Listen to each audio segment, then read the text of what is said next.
2020, we only produced 2 million metric tons of plastic. By 2015, we had produced a cumulative 8.3 billion metric tons of plastic, which is an impossible number to imagine, even when considering that it weighs as much as 80 million blue whales. It is impossible to fathom. Because 40% of the plastic we produce is used in packaging and immediately becomes waste, 6.3 billion metric tons had become waste by 2015. And what had we done with that waste? Well, only 9% of plastic waste has been recycled globally. Everything that we observe about plastic that makes it so useful, it can be rigid, soft, firm, it can be any color of the rainbow, it can have additives like those used to protect from UV rays, make it challenging to recycle because there's such a variety of it. Globally, 79% of plastic had either ended up in landfills or in the open environment by 2015, and all of these values are expected to continue to grow. There are many global estimates of plastic entering the ocean from the coastlines and from rivers, with the most recent estimate putting it at 11 million metric tons, which is more than a dump truck of plastic entering the oceans every minute.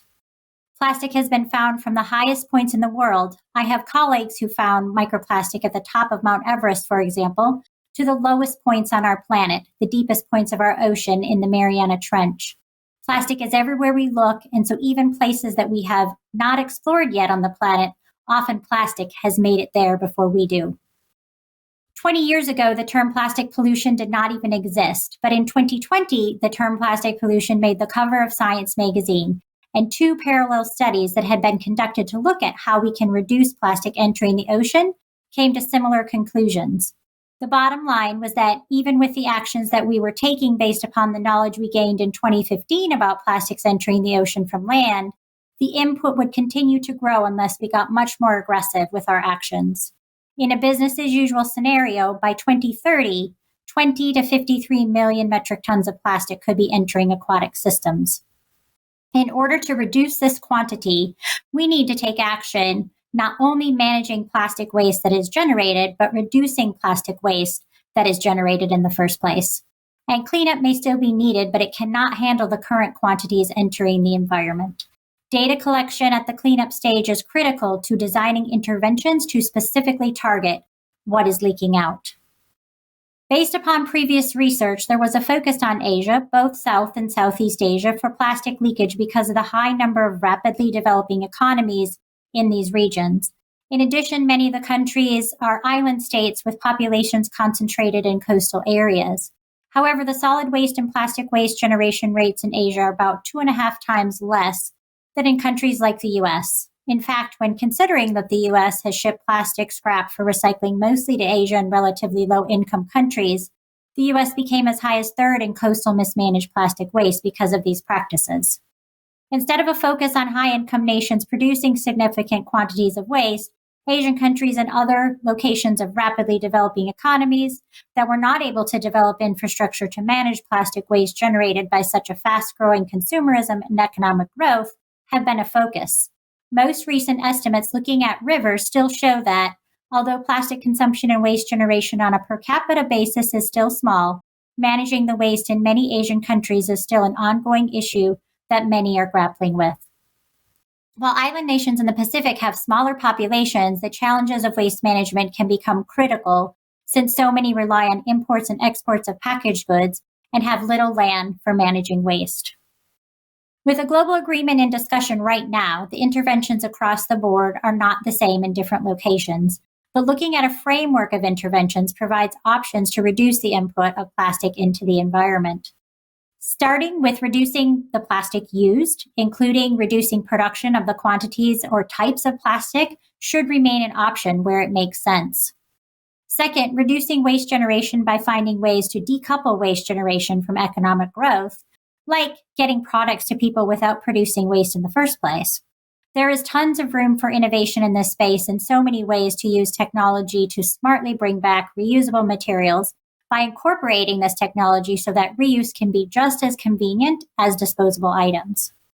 Then, if packaging cannot be avoided, we can look at alternative materials and innovative product designs so that materials we use have value to enter back into the circular material system, which is a key component of the circular economy. And to keep this circular management system going, we need infrastructure, historically called waste management, but thinking about shifting this paradigm to materials management and including cutting edge technology for processing and recycling materials, where, like in nature, nothing is considered waste, but all outputs become inputs into other systems. And if something cannot be an input into another system, we don't use it. Last, we will currently still need some last chance for litter capture, but data collection here is the key to finding out how to prevent leakage of plastic into the environment and not have to capture it once it reaches the ground, and especially our waterways. These interventions sound relatively simple in some ways, but this is a complex system and an interdisciplinary issue. In order to catalyze change, there will need to be enabling policies, regulatory frameworks, resources, and financing, social sciences and the human dimension, including our behavior, for example, taken into consideration. Work we're now doing in my research group focuses on the front lines of this issue, where waste decisions are made and where materials get managed, our communities and cities. In this vein, we developed the Circularity Assessment Protocol, or CAP, as we call it for short. The CAP is a hub and spoke model that provides a snapshot of a city's circularity that can provide data for local, regional, or national decision-making to reduce leakage of waste, like plastic, into the environment and increase circular materials management.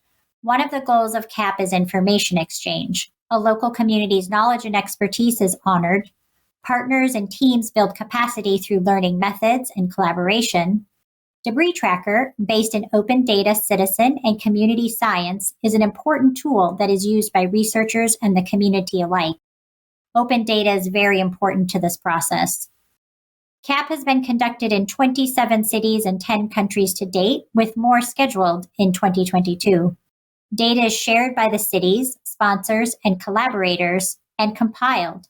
Trends across cities, countries, and regions can illuminate global narratives and influencing factors.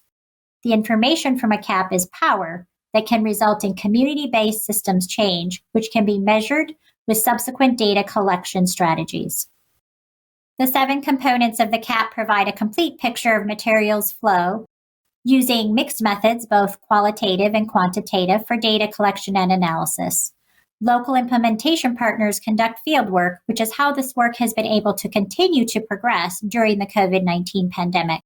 Locations where CAP has been conducted in Asia include Semarang, Indonesia, Manila, Philippines, Malacca, Malaysia, Kanto, Hanoi, and Nam Dinh, Vietnam, Pune and Chennai, India, and 11 different cities along the Ganges River in India and Bangladesh. The first component is input. What products are sold in the community and where do they originate? Next component is community. What conversations are happening and what are stakeholders' attitudes and perceptions? Next is product design. What materials, formats, and innovations are found in products, particularly packaging? Then we look at use. What are the community trends around use versus reuse of product types? Next is collection of materials. How much waste is generated? What is it composed of? How is it collected? And what infrastructure exists for this collection? Then next is what we call end of cycle. What is the fate of waste once it is properly discarded? How is it treated and managed? And last is leakage. What waste ends up in the environment and how is it getting there? In a compilation of 7 cities with 7 local implementation partners, we have a few summary statistics for you. 35,543 litter items were documented. Over 1,100 convenience products were sampled. Over 400 to-go items were sampled. And over 225 stakeholder interviews were conducted. And 140 restaurants and food vendors were sampled. Some top insights from locations in Asia. In some cities, products and packaging may be manufactured in-country, but parent companies are often thousands of miles away. So local manufacturing might help with local changes, but the faraway parent company locations could limit conversations about local changes if the power to change is not held at the manufacturing level. In most cases, products were packaged in film and multi-layer film that also might contain aluminum and other additives. To-go packaging from restaurants are often rigid plastics like polypropylene or polyethylene. The informal sector plays an absolutely critical role in materials management and recycling in these locations, an overall benefit to the community that is not always recognized or respected for the work that is done. Because of the organic growth of recycling, source separation is not a common practice where CAP has been applied yet. Leakage is primarily tobacco-related items and food wrappers, both of which are items that are often ranked 1 and 2 globally as well. The densities of litter observed across Asia vary. However, Southeast Asia appears more consistent with values that are lower than those found even in a large coastal city in the US and South Asia. The cities are now working on context-specific interventions that work for them, but can be shared and scaled through wider applications. The goal is to increase circular materials management, which inherently keeps the materials out of the environment. The plastic pollution intervention framework I outlined earlier allows the consideration of interventions and solutions from reduction to last chance capture. This week at the Healthy Oceans Tech and Finance Forum, you have the opportunity to learn more about the many possible solutions to the region's plastic pollution problem. Consider attending the deep dive sessions on circular economy, recycling, and waste management. Gain new knowledge by joining a training on circular economy. Participate in an experts clinic that addresses real-world issues on plastic pollution. Also, visit the virtual expo booths and learn about the latest developments and innovations that can help solve plastic waste issues in the region. Your full participation is welcomed and encouraged. Please ask questions, connect with speakers, and think about how you can take knowledge and examples back to your communities. Although plastic pollution is a global issue and we need global support and systemic change for positive impact, interventions in our own communities, where many important decisions are made, can reduce plastic pollution and protect our environment and our ocean. Thank you.